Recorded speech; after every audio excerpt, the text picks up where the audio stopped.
Hey guys, I'm doing the presentation on Sidman Chapter 17, Positive Reinforcement at Home and in School. Sidman starts off the chapter describing children as not only a gift, but also a terror, at times. How many of you have children? I do not, but I know that I have thought of them as tiny little monsters that are hoodlums, they're just out to get you and disrupt all of your plans. But if we treat children with this mindset, like they're out to get us and must be escaped, then all we're doing is staying on the coercive merry-go-round. We see this child as a monster, and they in turn view us as one as well when we use punishment and coercion to control their behavior. So let's talk about positive reinforcement at home. Unfortunately, children do not come with an instruction manual, and there is no book that tells you how to react to different behaviors or how not to raise a monster. When they are born, they begin making demands of the parents, crying and screaming to get their wants and needs met. If their functional communication skills have not been taught or shaped, this crying or screaming can quickly turn into misbehaviors, aggression, and destruction, allowing the child to quickly begin stocking a plethora of coercive behaviors within their repertoire. When this begins to happen, many parents respond back with aggression and punishment. And although this may create a temporary relief for them, they are only continuing the coercive cycle. When they punish by yelling, screaming, threatening, or being aggressive, they're not offering a constructive solution to the problem or modeling appropriate replacement behaviors. But how do we do this? How do we teach appropriate behaviors, keep our cool, and not raise a hooligan? The answer is held within Sidman's guiding principle. Positive reinforcement works, and coercion is dangerous.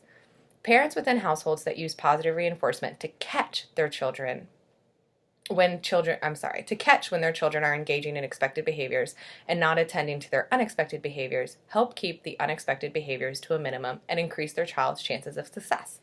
When a child begins to escalate or when a trigger signs of problem behavior begin to arise, we should then jump in with redirection to help guide them to a replacement or expected behavior that can provide them with the same reinforcement they're seeking. Key is that the replacement behavior should serve the same function as the problem behavior, giving them a way to get the reinforcement that they're after in a safe and functional manner. Sidman points out that there is a fine balance in using positive reinforcement when redirecting a kid. When I read that we can stop an upset child by bringing out a toy to redirect him, I immediately thought of how this would create a monster and reinforce that bad behavior.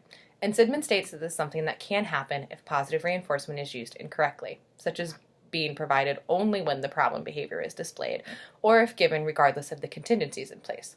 I like to think of Oprah or Ellen during their Christmas specials handing out gifts. You get an iPad, you get a new car, you get a boat! But this type of positive reinforcement can be detrimental and teach the opposite of what we want, creating tiny monsters that believe things are just given to them or that they have to act out in order to gain attention from others. And they will continue this behavior into adulthood, creating adult monsters. Sidman points out throughout the chapter that it is important to use positive reinforcement in a strategic way in order to create opportunities for the child to do something good in order to receive the reinforcement that they want, and then using their behavior momentum to keep that expected behavior going. We want to use these opportunities for them to find success within their own behaviors and help build their security and self-confidence, not only with themselves, but also with us as their parents. We want them to know that we will still be there even when they misbehave. But positive reinforcement can be used within the home with other individuals besides just your kids. What about your relationship, your marriage, your roommates, your parents, or even your grandparents? We need to remember that people will always find a way to escape or avoid an aversive environment, and behavior is only kept within a person's repertoire because of the reinforcement they receive. No reinforcement means the behavior does not survive. If we want those around us to continue to engage in constructive and positive behaviors, we have to live by that guiding principle and use positive reinforcement based on contingencies.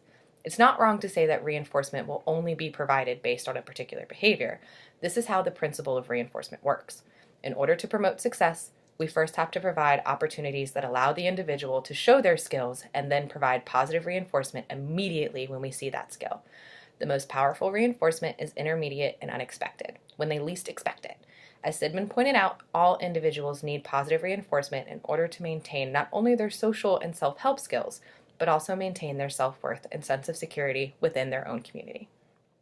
Positive reinforcement in schools. Many individuals, especially teachers, know that positive reinforcement is the most powerful tool that we have to help promote learning and success. Unfortunately, there's no specific training providing to teachers on how to successfully implement this within their classroom full of 20-plus children. The general rule of thumb is to have a student stow their knowledge of the new skill and then provide them with immediate reinforcement as soon as that skill is displayed, and then move on. So, for example, Timmy reads his sight words correctly. You praise him, you give him a high five, maybe send the words home to have him show off his new skill to his parents. Eventually, though, these external reinforcers have to be faded, and the student has to find reinforcement within the learning task itself. This can be difficult to achieve, especially when the right motivator hasn't been found, but it's not entirely impossible. As a teacher, you have to create opportunities for the student to use their new skill and show how this leads to other potential reinforcers. Let's stick with the Timmy example. Now that Timmy can read his sight words, provide him opportunities to read those words within a text in front of his class, or help teach his other peers the tricks that he used in order to decode those words. Finding and using positive reinforcers is not hard, nor is it a new concept within the classroom. The issue lies in the practice and programming that is used. Teachers are more likely to not attend to the student that understands the lesson and punish the student that falls behind and does not understand. Our education system does not allow for many opportunities of giving positive reinforcement, and this is something that seems to grow worse as the student progresses through the educational career. As they go through the school system, they are provided less and less positive reinforcement for their expected behaviors, and more attention is placed on those that seem to struggle or are reluctant to learn. Instead of reinforcement and passing being contingent on their own mastery and knowledge of a particular area, they're instead compared to each other within their own classroom, providing grades based on a curve that helps push other people up the ladder and just through the system, even though they don't fully grasp a particular concept. Instead of teaching students to enjoy learning and find reinforcement in succeeding, they're given negative reinforcement for their failing behaviors and taught to find escape routes so they will get them away from their failing grades and punishment. Many of the students turn to dropping out.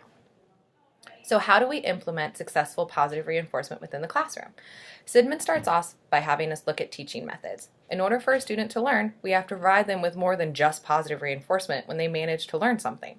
Yes, learning is a basis of trial and error, but when an error is made, reinforcement is often withheld, and this in turn brings coercion back into the picture because it is a punishment to withhold reinforcement. Everyone needs reinforcement. If we cannot get it, our fight or flight senses kick in. We will do whatever we can to escape that environment and attempt to avoid it. If that can't be done, we will then attempt to counterattack, oftentimes with aggression and destruction. Our students are wired in the exact same way, and they're going to behave in the exact same way. Making an error and not receiving reinforcement is a coercive process that they will want to escape or avoid. So, instead of making the learning a trial and error process that is controlled by coercive elements, Sidman provides an alternative that I'm sure we're all familiar with: errorless learning. We can help set our students up for success and see the reinforcement in learning when we provide them a learning environment that is free of errors or opportunities of failure. And this is something that is created and carried out by the teacher, not the student, and it's through the use of an effective teaching program. An effective teaching program isn't always easy to make. First, you have to understand what prerequisites, if any, that student will need to know in order to learn the new skill that you're attempting to teach them. It's the teacher's responsibility to make sure that the materials and steps of the program are in a sequential order, each step helping build to the next and walking the student through the process errorlessly so that they can receive reinforcement. And this is not always an easy task. In order to know what the student is supposed to learn and how to determine if they've mastered that skill area, we first have to know what the end product is. In order to do this, we have to behaviorally define it, describe what success in that area looks like in observable terms. Then we can determine how to appropriately evaluate whether or not that skill has been mastered and how to help prevent errors and mistakes. Errorless learning is an active research area, and there's still much for us to learn about its limitations and possibilities. But Sidman points it out as a way for the education system to remove coercive practices from its process and promote a more positive, successful, and rewarding learning environment. Through the use of effective teaching programs filled with errorless learning and immediate and unexpected positive reinforcement, schools can be transformed into a positive and rewarding environment that students will rarely want to escape from, with an emphasis on educational success instead of punishment and failure.